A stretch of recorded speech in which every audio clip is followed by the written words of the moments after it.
coup, la parole est à Frédéric Massa. Merci, Président. Donc moi, j'aurais deux questions. Une question qui porte bien sûr sur la suppression de 1600 missions en recherche et développement qui ont poussé les professionnels à saisir le médiateur de l'entreprise, M. Volo. Et à ce titre, M. Volo s'est exprimé dernièrement et il déclare: cela fait 15 ans que les industriels français poussent à produire des prestations intellectuelles à l'étranger, même s'ils ne le disent jamais. Même si les constructeurs automobiles sont soumis à une concurrence mondiale très rude. La pression sur les prix exigée par les directeurs financiers est la pire des politiques. C'est une vision à très court terme. Je ferme la parenthèse. Monsieur le Président, quel est votre commentaire par rapport aux propos du médiateur de l'entreprise?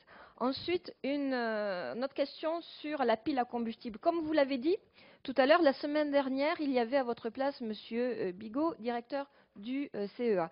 Et à ce sujet, on a évoqué la pile à combustible et le réservoir hydrogène. Il nous a dit qu'effectivement, la chaîne existait, qu'il y avait les Coréens, les Japonais, les Allemands qui étaient très en avance sur ce sujet, mais qu'en revanche, concernant PSA Peugeot, il a déclaré que le sujet n'était pas encore mûr à votre endroit. Alors je souhaiterais que vous puissiez, nous a-t-il dit, on peut reprendre si vous voulez le compte-rendu de la commission, et il a dit que ce n'était pas un sujet mûr pour PSA Peugeot. Donc je souhaiterais que, à ce sujet, puisque je crois savoir quand même que vous avez avancé sur le sujet, si vous pouviez nous éclairer quant à l'avancée de vos travaux, et si prochainement on va pouvoir avoir des voitures PSA Peugeot avec ce système de moteur réservoir hydrogène et pile à combustible. Merci.